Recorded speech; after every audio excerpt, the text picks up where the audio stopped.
के तहत पदयात्रा शुरू की है, उसके करीब करीब 183 दिन, करीब 6 महीने हो गए। उसी के संदर्भ में, उसी यात्रा के दौरान पश्चिम चंपारण से चलकर हम लोग पश्चिम चंपारण, पूर्वी चंपारण, शिवहर, गोपालगंज, सिवान होते हुए आपके जिले छपरा में पिछले 20 दिनों से हैं। पिछले 20 दिनों में मैंने करीब करीब 2/3 प्रखंडों को यहाँ पर पूरा कर लिया है। अभी आगे 10 दिनों तक मैं और छपरा में रहूँगा। छपरा से सोनपुर, दिगवारा, सोनपुर होते हुए मैं आगे वैशाली जाऊँगा। अभी तक का जो मेरा छपरा में अनुभव रहा है और पूरी पदयात्रा का जो अनुभव रहा है, उसका एक संक्षिप्त ब्यौरा आपके साथ साझा करूँगा। प्रखंड के स्तर पर भी जब हम लोग पत्रकारों से मिलते रहे हैं तो बहुत सारी इनमें ऐसी बातें हैं जो मैंने पहले बताई है, लेकिन एक बार मैं उसका संक्षिप्त ब्यौरा आपसे साझा कर लेता हूं, फिर आपके प्रश्न जो आप चाहें वो कर सकते हैं। अभी तक 180 दिनों में करीब करीब 2000 गाँव में पैदल चलकर हम लोग गए हैं। ज़्यादातर जो पदयात्रा है वो स्टेट और नेशनल हाईवे और शहरों से अलग हम लोग गाँव में ही करते हैं। 150 लोगों के साथ हर गांव में जाना और पूरी पदयात्रा के दौरान इसको जितनी शुद्धता से किया जा सकता है वो करने का प्रयास है। पदयात्रा का मतलब पदयात्रा है। 2 अक्टूबर से जब हम लोगों ने चलना शुरू किया है तो अभी तक इस पूरी पदयात्रा में कोई भी 1 मिनट के लिए भी गाड़ी का कहीं प्रयोग नहीं किया गया। किसी गाड़ी पर, मोटरसाइकिल पर बैठना ये बिल्कुल पदयात्रा का हिस्सा नहीं है। किसी भी तरह का कोई ब्रेक नहीं लिया गया है। मतलब दशहरा, दिवाली, छठ, मकर संक्रांति, होली, सब कुछ जहां पर भी पदयात्रा पहुंची है उसी गांव, उसी पंचायत में हम लोगों ने मनाया है। अभी तक जो लोगों ने बताया, हम लोगों ने देखा, सबसे बड़ी बिहार में जो समस्या दिख रही है वो है बेरोजगारी और पलायन। हर गांव में जहां हम लोग गए हैं, शायद ही कोई ऐसा गांव है जहां 40-50% लोग बेरोजगार हैं। रोजगार के लिए अपने गांव से, अपने परिवार से दूर जाकर मजदूरी के लिए बाहर के राज्यों में काम न कर रहे हैं। अब बिहार में बेरोजगारी और पलायन बहुत बड़ा मुद्दा है। इसके लिए आपको गांव-गांव जाने की जरूरत नहीं है। आप में से ज्यादातर पत्रकार बंधु ये बताएंगे कि भैया ये तो पहले से पता है, लेकिन गांव में जाने से इस समस्या की विकरालता का अनुभव हुआ है। गांव के गांव बिल्कुल नवयुवकों से खाली है। जब गांव में हम लोग जा रहे हैं तो महिलाएं मिलती हैं, वृद्ध मिलते हैं, बच्चे मिलते हैं, नवयुवकों की संख्या बहुत कम है।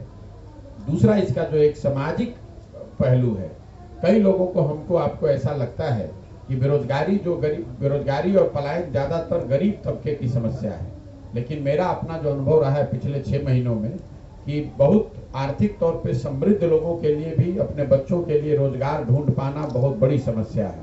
उसी तरह पलायन जो है वो सिर्फ गरीब लोगों की समस्या नहीं है। गरीब व्यक्ति तो मजदूरी करने के लिए बाहर जा ही रहा है, लेकिन जो आर्थिक सामाजिक तौर पर मजबूत लोग हैं उनके लिए भी, उनके बच्चों को भी पलायन करना है, क्योंकि उनकी पढ़ाई या उनकी नौकरी रोजगार के लिए कोई साधन व्यवस्था बिहार में विकल्प न होने की वजह से अच्छे घरों के बच्चों को भी बाहर ही रहना पड़ रहा है। गांव में जब हम लोग जाकर देख रहे हैं तो परिवार की जो एक अवधारणा है, एक जो परिकल्पना है जिसमें माँ बाप, पति पत्नी, बच्चे रहते हैं, ऐसे बहुत कम परिवार बिहार में हम लोग को मिल रहे हैं जहां पर लोग परिवार के तरह एक यूनिट के तौर पे रह रहे हैं। ज्यादातर जगहों पर जिनकी बहुत गरीबी है उनके बच्चे तो पूरे जीवन ही बाहर मजदूरी कर रहे हैं, लेकिन जैसा कि मैंने आपको बताया, जो मध्यम वर्गीय परिवार है, जो आर्थिक तौर पर बेहतर परिवार हैं, वहां पर भी उनके लोगों को अपने बच्चों के साथ रहने का सुख नसीब नहीं है। एक तरीके से इस बात को मान लिया गया है कि परिवार में लोग, जब कोई लड़का या बच्ची बड़ी हो जाएगी तो वो परिवार के साथ नहीं रह सकती है, चाहे उसको पढ़ाई के लिए या रोजगार के लिए, मजदूरी के लिए, नौकरी के लिए अपना परिवार छोड़कर ही जाना है। तो ये एक बहुत बड़ा सामाजिक पहलू है। जैसे मान लीजिए मैं अभी 1 साल से पैदल चल रहा हूँ, तो कई लोग इस बात की, 6 महीने से चल रहा हूँ, लोग चर्चा कर रहे हैं कि भाई ये अपना परिवार छोड़कर चल रहे हैं। लेकिन बिहार के ज्यादातर परिवारों की ये सच्चाई है कि वो लोग अपने बच्चों के साथ, लोग अपने माता पिता, अपने पति पत्नी साथ में रहने की उनकी स्थिति ही नहीं है। अगर वो बेरोजगार हैं, गरीब हैं, तब तो मजदूरी करने के लिए बाहर हैं, साल में 1 बार आते हैं, 10-15 दिन रहते हैं, बाकी पूरे समय उनके घर में उनके बच्चे, उनके परिवार के लोग, उनको अपने ही बल पे रहना है। तो बेरोजगारी और पलायन मेरी समझ से आर्थिक, सामाजिक, हर पहलू, हर नजरिए से ये बिहार की सबसे बड़ी समस्या है। दूसरी जो बहुत बड़ी समस्या है, चूंकि बिहार में कृषि की बहुत प्रधानता है। तो किसानों की जो हालत है वो बहुत बदहाल है। उसके पीछे जो 3 मुख्य कारण समझ में आते हैं।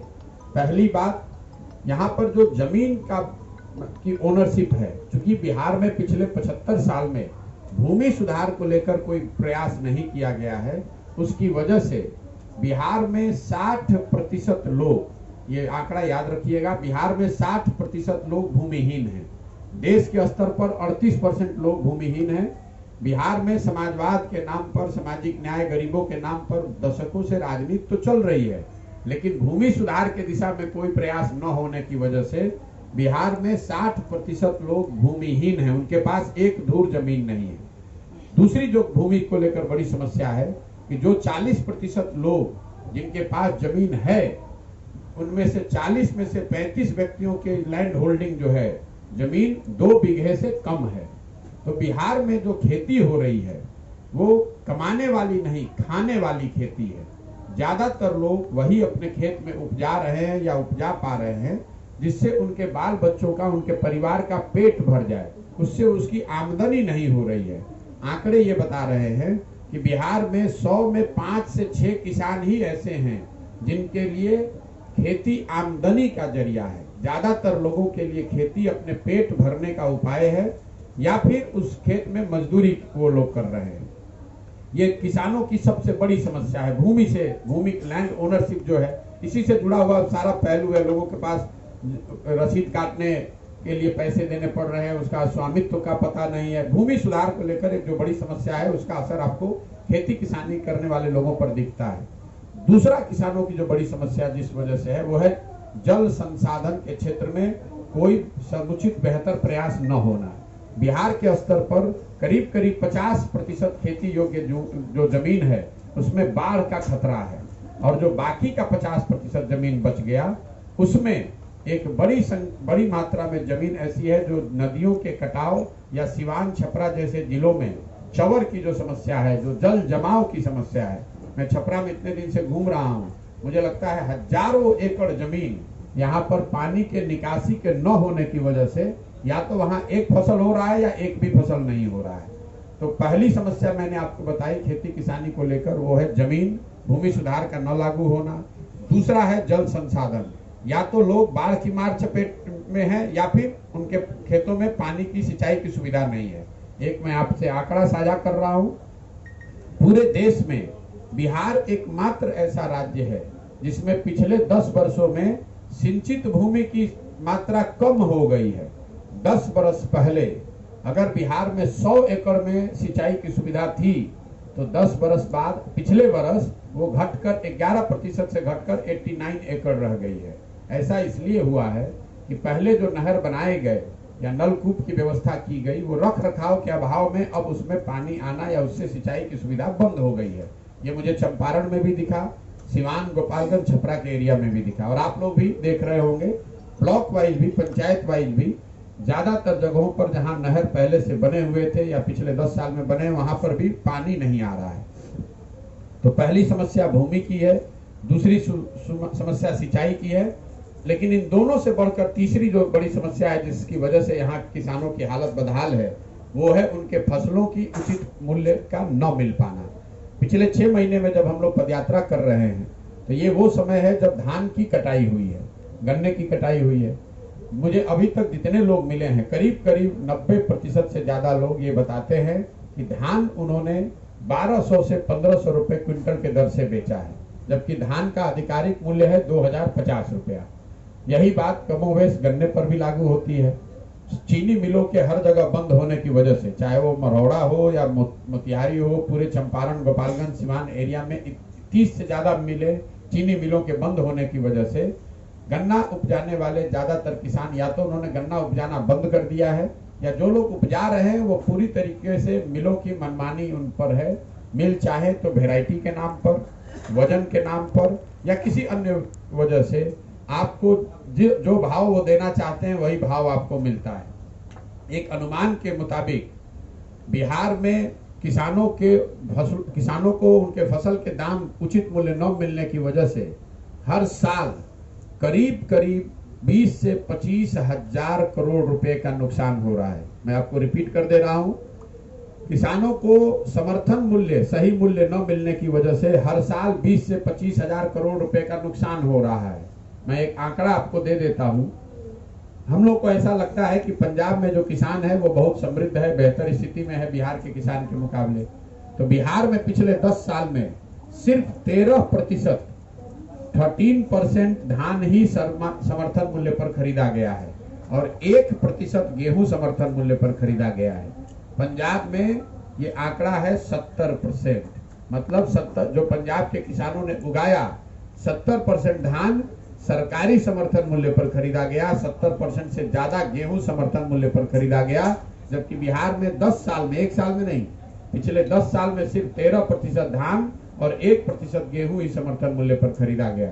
तो जो सरकारी समर्थन मूल्य है और जिस भाव पर किसान अपनी जमीन, अपना फसल बेच रहे हैं, ये अंतर का जब आर्थिक आकलन कीजिएगा तो वो निकल कर आता है करीब करीब 20 से 25 हजार करोड़। मतलब अगर फसल के दाम सही मिले होते तो बिहार के किसानों को सारी परेशानी के बावजूद 20 से 25 हजार करोड़ रुपया हर साल का अलग से मिलना चाहिए था। इन 3 बड़ी समस्याओं की वजह से खेती किसानी करने वाले लोगों की हालत ये है कि रास्ते चलते लोग बताते हैं कि पहले 4-5 बरस कोई किसान मेहनत करता था, खेती करता था तो कट्ठा, 1 कट्ठा, 5 कट्ठा जमीन खरीदता था। आज किसानों की हालत ये है कि अगर आप 5 बरस खेती कर रहे हैं और आपके घर में कोई दूसरा रोजी रोजगार नौकरी करने वाला नहीं है, अगर आपके घर में बेटी की शादी हो गई, कोई बीमार पड़ गया तो आपको 1-2 कट्ठा जमीन बेचना है। इसके अलावा स्वाभाविक तौर पर रास्ते में जब हम लोग चल रहे हैं तो किसान अपनी तात्कालिक समस्याओं की भी बात करते हैं, जिसमें यूरिया की काला बाजारी सबसे बड़ा मुद्दा है। कि यूरिया जो 277 का है वो लोग 500 से 1200 रुपए तक लोगों ने उसका मूल्य चुकाया है और उस मूल्य पर भी यूरिया जब और जितनी मात्रा में उनको मिलना चाहिए वो मिल नहीं पा रहा है। इसके साथ लोग डीजल की बढ़ी हुई कीमतों की भी बात करते हैं, क्योंकि यूपी के मुकाबले बिहार में करीब 8 रुपए प्रति लीटर के हिसाब से आपको हमको ज्यादा देना पड़ता है डीजल पे। पेट्रोल पर 10 से 12 रुपए और डीजल पर 8 से 9 रुपए एक्स्ट्रा प्रति लीटर बिहार में लग रहा है। तीसरी जो बड़ी समस्या जो देखने को मिली वो है शिक्षा व्यवस्था का पूरी तरीके से ध्वस्त हो जाना। बिहार में शिक्षा व्यवस्था बहुत मजबूत कभी नहीं रही है। हम लोग भी यहीं सरकारी स्कूल से पढ़े हैं, लेकिन आज से 10 साल पहले कम से कम प्रखंड या जिले के स्तर पर कुछ सरकारी विद्यालय ऐसे जरूर होते थे जहां पर अच्छी पढ़ाई होती थी। लेकिन मुझे ऐसा लगता है कि पिछले 5-7 सालों में शिक्षा व्यवस्था पूरी तरीके से ध्वस्त हो गई है और उसका मूल कारण कई लोग ऐसा बताते हैं कि शिक्षकों की गुणवत्ता खराब हो गई है। मुझे लगता है कि वो सिर्फ एक पहलू है, क्योंकि जो नियमित शिक्षक थे पहले वो धीरे धीरे रिटायर हो गए और अभी सारी जो शिक्षा व्यवस्था है वो नियोजित शिक्षकों के कंधों पर है, तो वो एक पहलू है। लेकिन शिक्षा व्यवस्था के ध्वस्त हो जाने के पीछे जो मुख्य कारण है वो है समता मूलक शिक्षा व्यवस्था बनाने के नाम पर, सबको समान शिक्षा देने के नाम पर जो व्यवस्था बनाई गई है। गांव-गांव हर पंचायत में स्कूल खोल दिए गए। इसकी वजह से विद्यालयों का जो फिजिकल इंफ्रास्ट्रक्चर है, शिक्षकों की संख्या, गुणवत्ता और पढ़ने वालों की संख्या, इन तीनों का समायोजन टूट गया है। इसका मतलब यह है कि जहां पर बिल्डिंग है, विद्यालय के अच्छे भवन बने हुए हैं, वहां पर शिक्षक नहीं है। जहां पर शिक्षक हैं वहां पर बिल्डिंग नहीं है। जहां दोनों है वहां बच्चे ही नहीं है। कई लोगों को, जिनको ऐसा लगता है कि सिर्फ शिक्षकों के, शिक्षा मित्रों के, नियोजित शिक्षकों की वजह से यहाँ स्थिति खराब है, मैं उनको उदाहरण के तौर पर कॉलेज के बारे में बताता हूँ। कॉलेज में जो पढ़ाई यहाँ हो रही है, चाहे वो वित्त रहित हो, अनुदानित हो या राजकीय महाविद्यालय हो, उन विद्यालयों में बिल्डिंग है, वहां पर कोई नियोजित शिक्षक नहीं है, वहां पर तो सामान्य नियमित शिक्षक हैं। वहां पर एक कॉलेज में 10-10, 12-12, 15-15 हजार बच्चों का नामांकन भी है, लेकिन पढ़ाई वहां पर भी नहीं हो रही है। बच्चे एक बार नामांकन के लिए जाते हैं, एक बार एडमिट कार्ड लेकर परीक्षा देने जाते हैं और तीसरी बार डिग्री लेने जाते हैं। मिला जुलाकर जो पूरी शिक्षा व्यवस्था अभी है, ये उत्क्रमित विद्यालयों और नियोजित शिक्षकों का एक जाल है।